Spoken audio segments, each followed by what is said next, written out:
Okay, so last but not least, here are some more examples of how to do this so that you guys can complete the worksheet that you should have received from the substitute teacher at this point.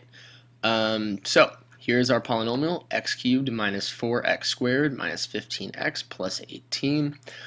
We first need to find the possible rational roots, right? The possible rational roots.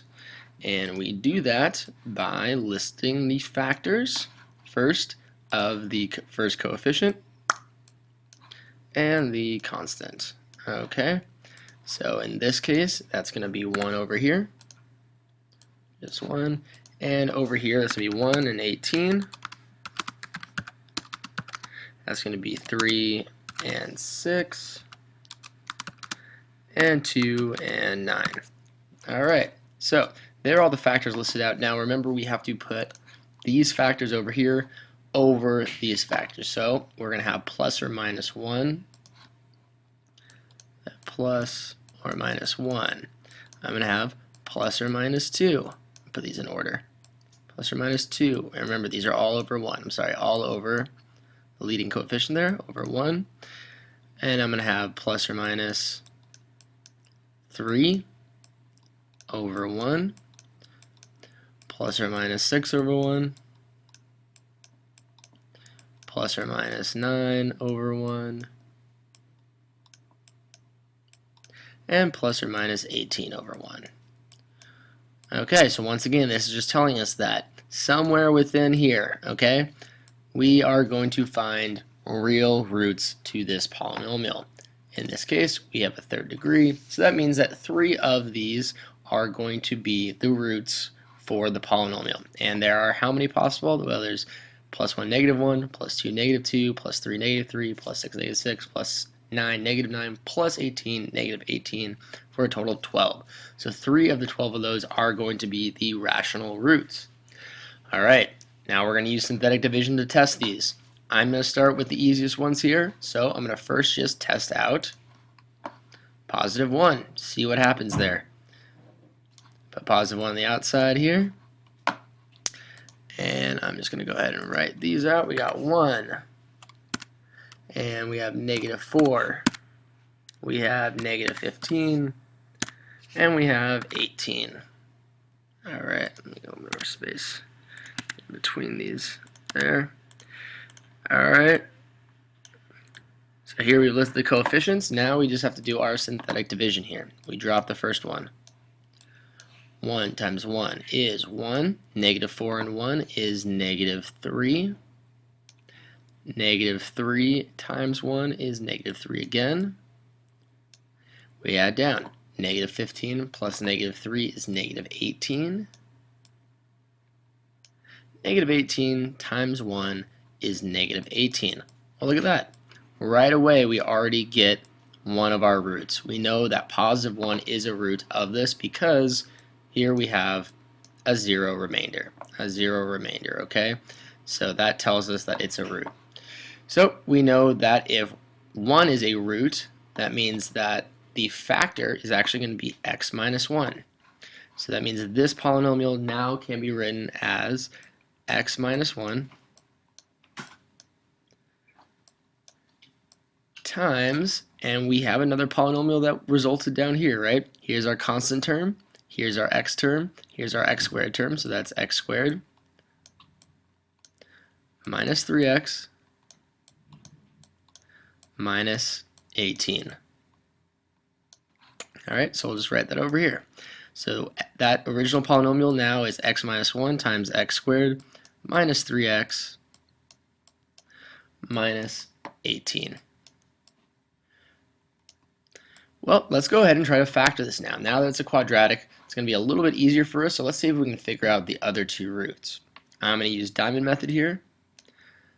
So I can use diamond method. I'm going to put negative 18 on top and negative 3 on the bottom. Remember, we're looking for two numbers that add up to negative 3, but multiply to get negative 18. How do I find those? Well, I can list the factors of negative 18. So that's going to be 1 and 18. Okay, 3 and 6, 2 and 9. We already found them up here, so it should be pretty simple for us. And we're going to be able to find two sets, one where one of them is positive, the other is negative, and then vice versa. All right, so we are going to have, I'm just going to type them out really quick, -1 and 18. We are going to have -2 and 9. We're going to have -3 and 6. And then we're going to reverse those. We're going to have +1, -18. We'll have +2, -9. And +3, -6. Well, let's look here. Do any of these match this? Do any of them add up to get -3? Well, down here at the bottom, looks like we have our winner. 3 plus -6 is -3, which is what we have here. So that means we're going to have a 3 on one side and a -6 on the other. Okay, so this is a +3. That's a -6. We'll put x's there in front. Boom, we have our factors. X plus 3 and x minus 6. So the final factored form of our original equation here, I'm just going to write it above, is x minus 1 times x plus 3 times x minus 6. X minus 6. Okay? Which means that we have roots of 1, -3, and 6. Remember, our roots are the values where when we plug them in, they make each of these sections 0, because we're trying to zero the whole thing out. Zero product property. So 1, -3, and 6 are the roots of this equation. Let's try to do one more, and then you guys can get started on the worksheet. So we have a new one. It's x cubed minus 8x squared plus 5x plus 14. So once again, list the factors of the leading coefficient. That's just 1. List the factors of the constant. It's going to be 1, 14, 2, and 7. Okay? So that means our possible rational roots are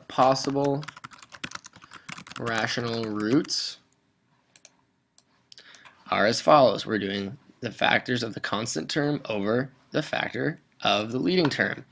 So that's going to be plus or minus. Always include that plus or minus. We don't know if it's positive or negative. Plus or minus 1 over 1. We have plus or minus 2 over 1. We have plus or minus 7 over 1. And finally, plus or minus 14 over 1. All this says, once again, is that the roots are going to be found within this set of 8 values. -1, +1, -2, +2, -7, +7, -14, +14, okay?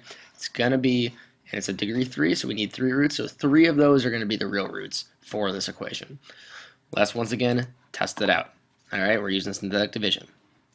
As with before, I'm just going to start with the easiest one. Why not start with +1? Let's list the coefficients here. So we have 1, we have -8, we have +5, and we have 14. Let's do the math here. Drop the first one. 1 times 1 is 1. -8 plus 1 is -7. -7 times 1 is -7. 5 plus -7 is going to give me -2. -2 times 1 is -2. And 14 plus -2 is -12. Well, that's not 0, so that means that 1 is not a root. Okay, we're going to have to test some more. I'm just going to keep working my way down the line. I'm going to use -1 next. So I set it up again. -1. I have 1, -8, 5, and 14. Okay, so let's drop the first one. 1 times 1, or 1 times -1 is -1. -8 plus -1, that's -9.